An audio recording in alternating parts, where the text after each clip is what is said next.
everyone. Welcome to Did Jesus Exist? The Evidence. My name is Jason Hensley. I am a professor of history and religion in Los Angeles, and I'm looking forward to working through this with you and taking a look at 7 proofs for the existence of Jesus. So by the time we get to the end of this video, you will have 7 proofs that Jesus existed. So let's go ahead and get into it. The first one, take a look at this. Christianity claims historicity.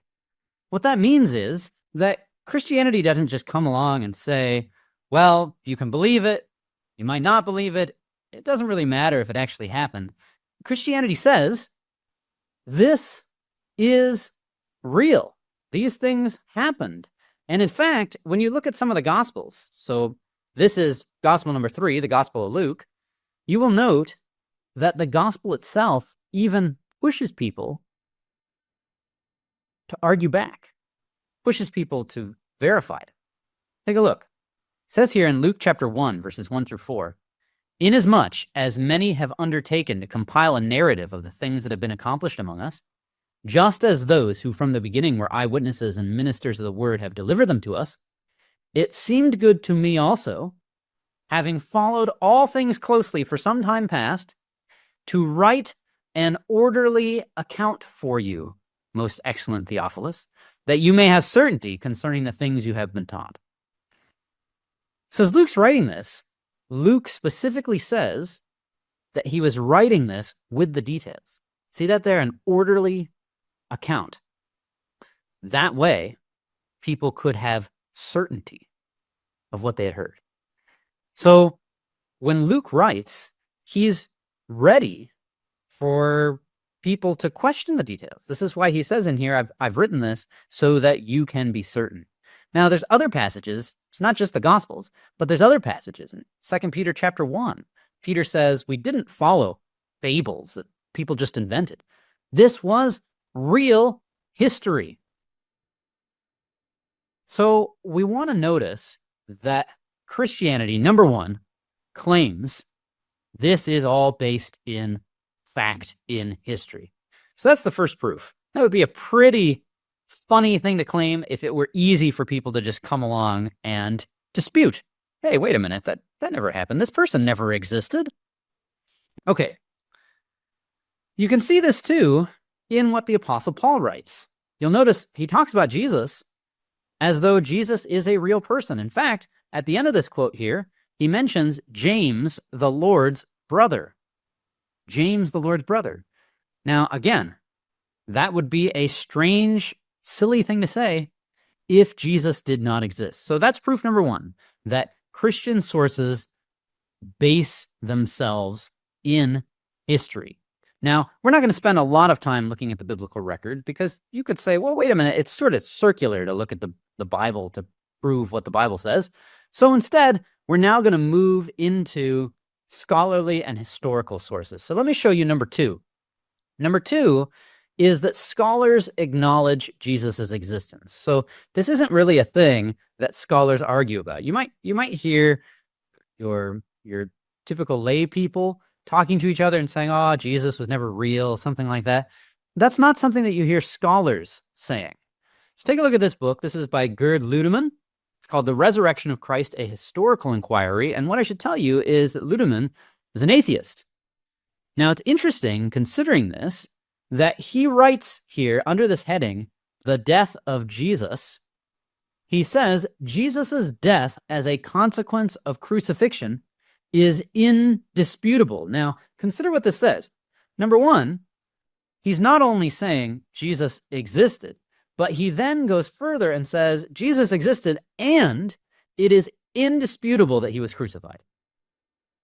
So this is a pretty significant quote to note. So we have scholars acknowledging Jesus' existence. This is Bart Ehrman, who is a textual scholar who originally began his scholarly career as a Christian and eventually became an atheist. And yet, again, it's fascinating to see that this is what he says about the existence of Jesus. He says, we know very little about mystery religions. The whole point of mystery religions is that they're secret. Now, when he's talking about mystery religions, he is referencing what some people call Christianity, that it's founded on a mystery or a myth, that myth being Jesus didn't exist. This is what he says about that. He says, so I think it's crazy to build on ignorance in order to make a claim like this. I think the evidence is just so overwhelming that Jesus existed that it's silly to talk about him not existing. I don't know anyone who is a responsible historian, who is actually trained in the historical method, or anybody who is a biblical scholar, who does this for a living, who gives any credence at all to any of this. Those are pretty strong words. And yet what you can see is both of these sources, which being atheists, it would work out well for them to be able to say, well, Jesus didn't exist, so there you go, end of the story, Christianity can't be real. But they both have to acknowledge the power of the historical proof of Jesus' existence. Thus, you have Christianity, number one, saying this is historical, and then you have people coming along who, as scholars, have to honestly say, yes, Christianity does find a basis, at least the basis of Jesus' existence, finds that basis in history. So that's number two. Number three is what scholars refer to as the criterion of embarrassment. So these are supposed to be the four gospel writers. The criterion of embarrassment is largely connected to the Gospels. Essentially, what it says is that if you are writing about a movement that you were involved in, so for instance, these four writers who are writing about Christianity, if you are writing about a movement that you're involved in, you want to make it look good. So therefore, you would leave out things that are embarrassing. So you have the criterion of embarrassment. You would want to leave out the embarrassing kinds of things. Therefore, if those things weren't left out, guess what that means? It means that those things really happened. The reason being that they really happened, and it was so well known that they happened, that if these writers had left them out, people would have said, hey, wait a minute, you left that out. You need to put that part in. So this is known as the criterion of embarrassment. So let me give you an example. Most historians will agree that Jesus was baptized by John the Baptist. So you'll actually see it in all four Gospels. I have the references there, and I have Matthew up as the whole text. It says, John would have prevented him, saying, I need to be baptized by you. Do you come to me? But Jesus answered him, let it be so now, for thus it is fitting for us to fulfill all righteousness. Then he consented. So you have Jesus being baptized by John. Now, why is that embarrassing? Well, it's embarrassing because John walked around in a garment of camel hair and he ate grasshoppers. This was the kind of thing that he did. He was not the kind of person that if you wanted to start a movement, you wanted a lot of people to follow you, that you'd say, oh, I'm going to go connect myself to that guy. So this is the criterion of embarrassment. And thus, many historians say, okay, so not only did Jesus exist, but we can actually go further than that.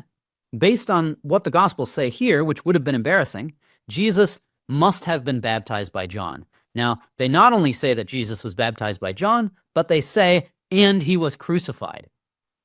Because once again, crucifixion was an incredibly shameful way to die. And so for all of the Gospel records to say that, and not only the Gospel records, but later Christian documentation to say that Jesus was crucified, that's something embarrassing, or it would have been embarrassing for Christianity as a movement to say, well, yeah, we follow a guy who was crucified, essentially saying that he was considered by the Romans to be a criminal. So that's number three, the criterion of embarrassment. Moving outside of really the text and those who have looked at the biblical text, we're now going to look at number four out of our seven.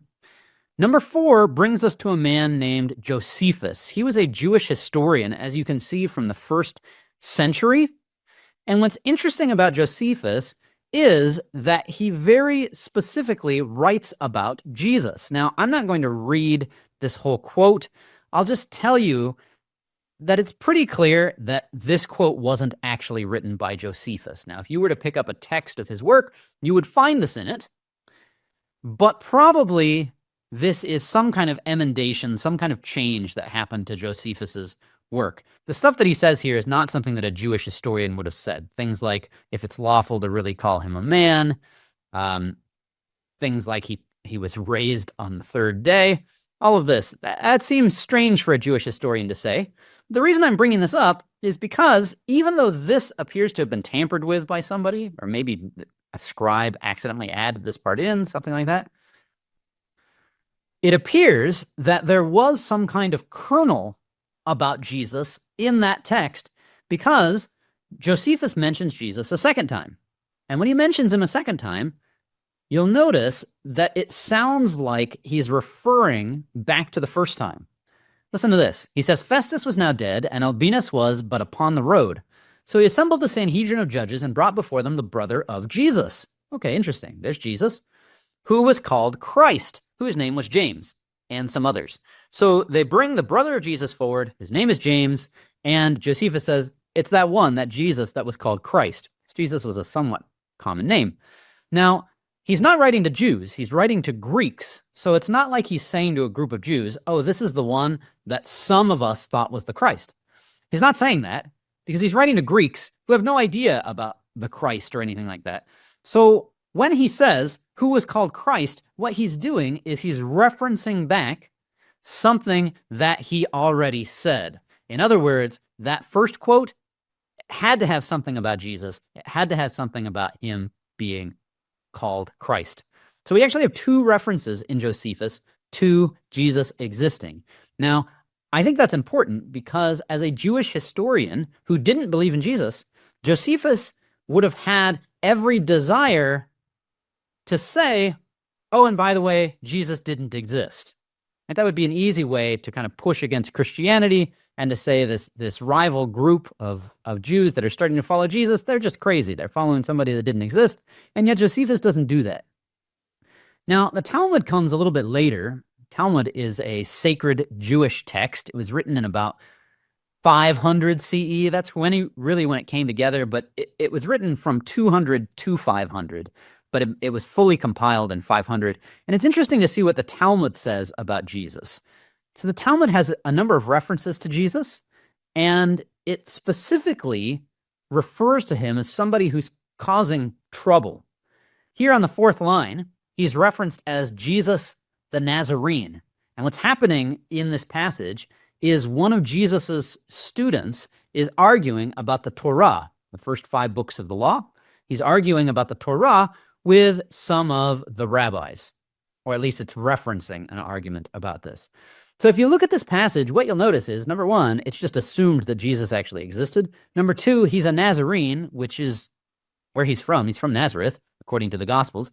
He's a teacher who has students, which again, the Gospels say the same thing, and he teaches about the Torah, which is very much what Jesus did in the Gospels. So you can see this affirmation here that the picture that's painted of Jesus in the Gospels is actually similar to what these Jewish sources tell us.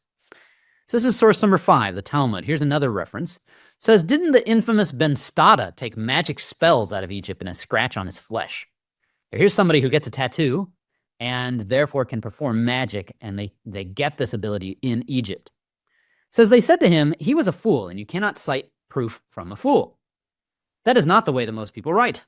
Incidentally, the Gemara asks, why did they call him Ben Stada when he was the son of Pandera? So they're referring to him as Ben Stada, but they say, but that's not who he was, Ben meaning son of.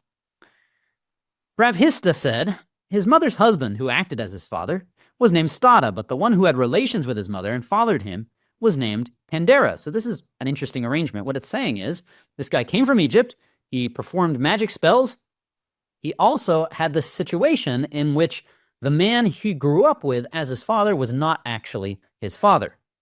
Then goes on, the Gemara asks, wasn't his mother's husband Paphos ben Yehuda?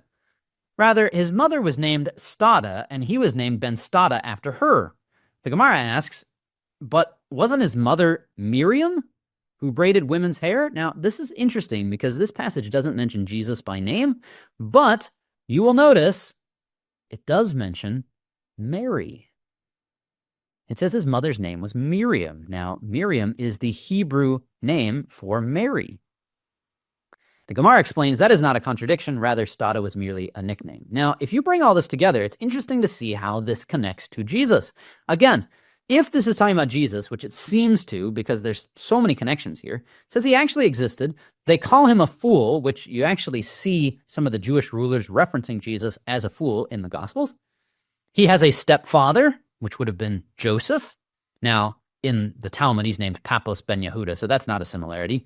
It says his mother's name is Mary. He performs magic spells, which would have been the miracles that the Gospels recognize, and he came from Egypt. Now, after Herod kills the children in the city of Bethlehem, Joseph takes Jesus and Mary to Egypt to be safe. So, this is, again, there's a number of connections here. So you can just see this some more throughout the Talmud. What I want to draw your attention to is this, just the bottom line. It again references there, Jesus the Nazarene. Another one, again, same bottom line, Jesus the Nazarene. He comes up a handful of times in the Talmud, and he's never a character that people look at and they feel like he's good. He's consistently this alternate teacher who's teaching things that the rabbis don't like. So you can see how this very much fits in with the picture that you get in the Gospels of Jesus consistently coming into conflict with some of the leaders of Judaism at the time. Now, once again, it would have been very easy for those who were writing the Talmud, and they probably would have wanted to say things like Jesus didn't exist, particularly from the 300s and on, as Christianity became stronger and stronger. And yet, they don't say that. They actually act as though Jesus is a real person, and they bring out numerous connections to what the gospel records say about him. Now, it's not just Jewish sources that do this, but we also see the same thing with Roman historians. This is Gaius Tacitus.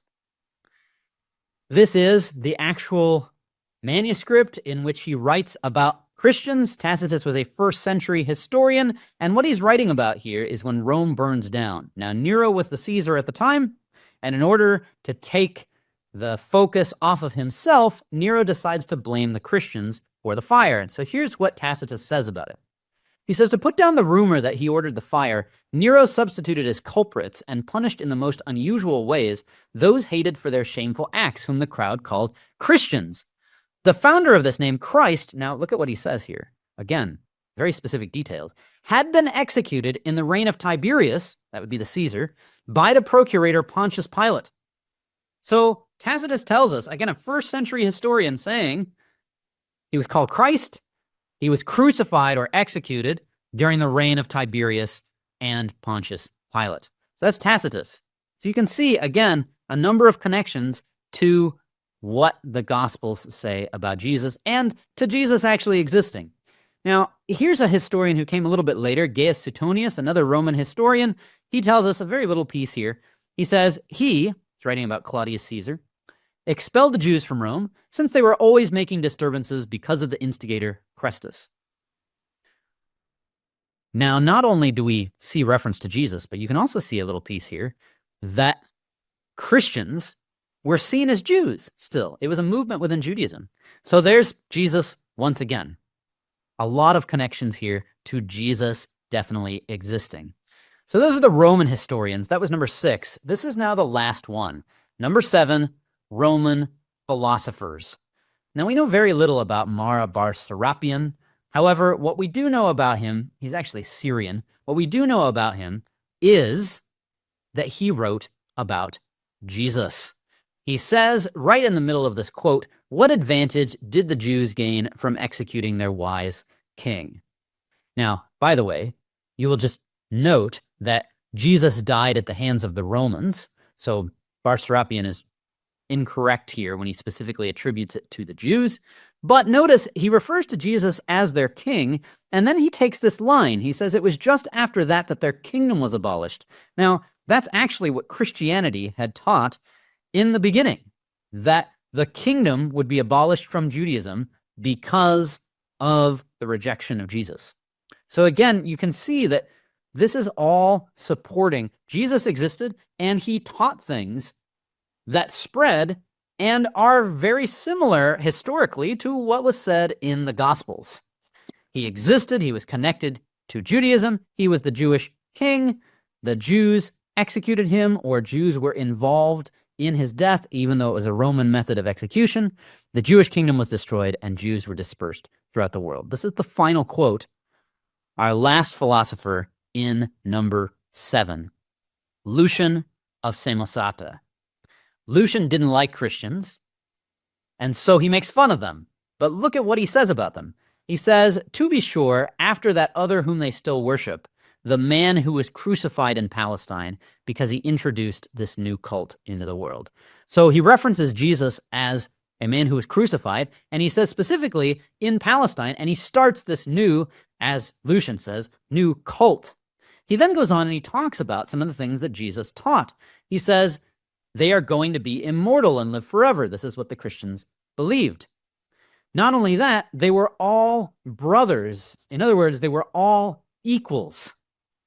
He then gets specific again and says Jesus was crucified and he taught his followers to live according to his laws. Once again, within the realm of Judaism, following the Torah and Jesus' specific interpretation of it. So what we see now is we have seen 7 proofs that Jesus historically existed. And what I want to suggest to you is that if we can be sure then that anything happened historically, then we can absolutely be sure that not only did Jesus exist, but Jesus existed and was crucified, just as the gospel records say.